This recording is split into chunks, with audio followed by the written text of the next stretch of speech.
Welcome to Hey Bear. 1월 22일 일요일 설 연휴 당일 일찌감치 성묘 마치고 트레일 훈련을 진행합니다. 대전에 올 때마다 즐기는 저만의 훈련 코스입니다. 선미마을 뒤편에 조성된 송촌 체육공원을 달립니다. 송촌 생활체육공원 어울림광장 시작지 계단부터 시작해서 선미마을 5단지 끝자락까지 갔다가 다시 같은 길을 왕복으로 역주행해서 공원을 통과해서 인도도 신탄진 방향으로 돌격하다가 연축 6교를 통과하며 각종 식당과 가든들이 있는 한적한 계족산 끝자락 언덕을 뛰어올라 계족산 풍천각 근처까지 갔다가 다시 지금까지 뛴 길을 역주행, 다시 선비마을 5단지 갔다가 또 여기 계족산 풍천각 왔다가 본가 근처에서 훈련 종료. 대략 20km가 나옵니다. 송촌 체육공원이 언덕은 서너 개가 넘으며 고도가 높습니다. 언덕이 많은 대회나 트레일 러닝에 도움이 됩니다. 게다가 계족산 끝자락 언덕을 뛰다 보면 심박이 터질 것 같고, 이게 겨울이니까 다행이지 이게 작년 8월에 이렇게 뛰다가 어지러움과 두통이 일어날 정도로 탈수가 심해져서 훈련을 중단해야 할 정도로 난이도가 높은 코스입니다. 대전에도 평지 구간으로 구성된 훌륭한 코스가 있습니다. 작년 전마협 대전 마라톤 때도 엑스포 광장에서 갑천 1100km를 달리는 명품 조깅 코스도 있긴 하지만, 다양한 지형지물을 달리면 평지를 달릴 때 강화되지 않는 근육이 개발돼서 부상이 잘 오지 않는 몸이 됩니다. 잘 생각해보세요. 인간이 몸도 물리적입니다. 쓰면 쓸수록 강화되지만 동시에 마모됩니다. 부상이 잦은 분들을 보면 아파서 쉬다가 다시 뛰었는데 또 아파서 휴식 무한반복입니다. 이게 왜 이러냐면 같은 훈련만 반복하니까 이미 부상 입은 부위에 같은 부하가 가해지니 다시 재부상으로 가는 겁니다.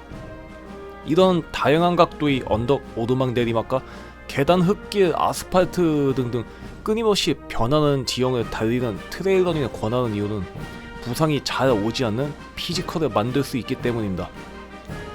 그럼에도 불구하고 언덕을 달리는 걸 싫어하시는 분들이 제일 두려워하는 부분은 심박이 너무 올라 고통스럽다는 겁니다. 다 이해합니다. 인터벌 죽어도 안 하시는 분들도 같은 이치입니다.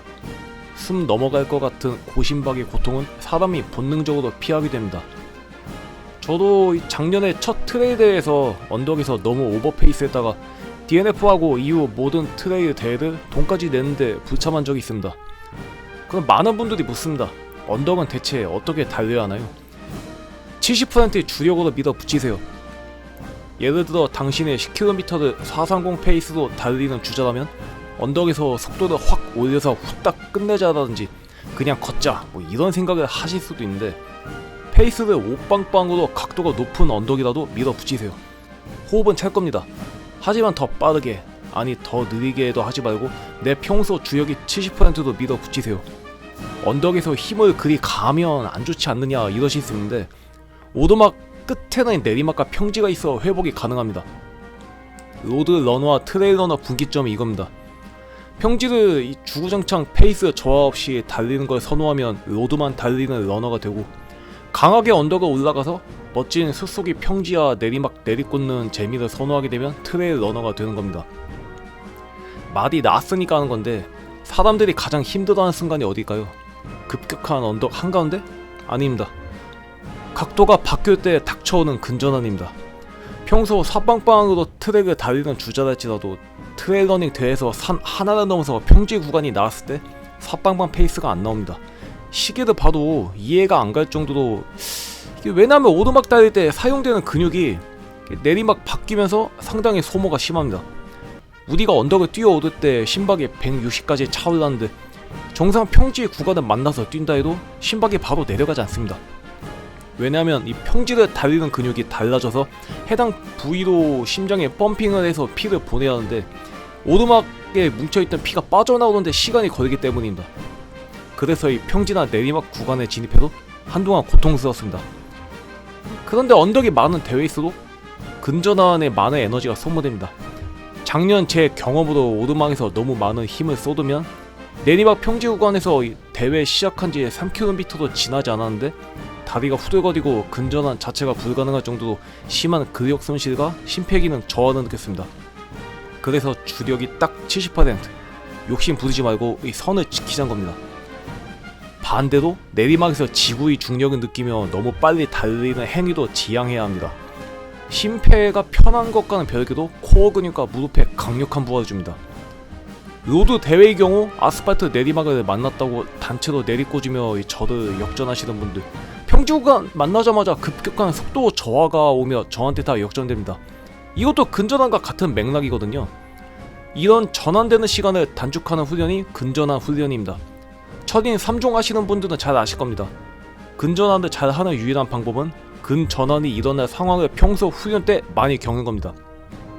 설 연휴 본가에서 이렇게 20km 윈터솔저 마냥 달리니 기분이 좋네요.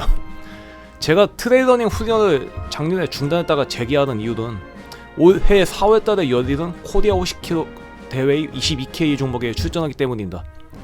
저는 로드 대회만 나오시는 분들이 트레일 쪽도 같이 하시면 더 강한 피지컬을 가지게 될 수 있다고 생각합니다. 무엇보다 트레일러닝 쪽은 장비 분야에서 로드 대회랑 궤를 달리합니다. 러닝 벨트, 베스트, 트레일 슛, 각종 액세서리들. 4월만 돼도 로드는 사실 싱글 외에는 선택지가 없잖아요. 트레일은 선택 분야가 넓습니다. 예전에도 얘기했지만 우리가 멋있게 입고 좋은 장비를 갖추고 뛰어야 러닝 인구가 더욱더 많이 유입되고 시장도 커지고 대회나 훈련 장소 섭외에 있어 국내 우리 러너들의 목소리가 커질 수 있습니다. 명절이라고 말이 많았네요. 설 연휴 기간 음식 만나기 드신 거 달리기도 모두 빼내시길. 18화에서 봐요. 안녕.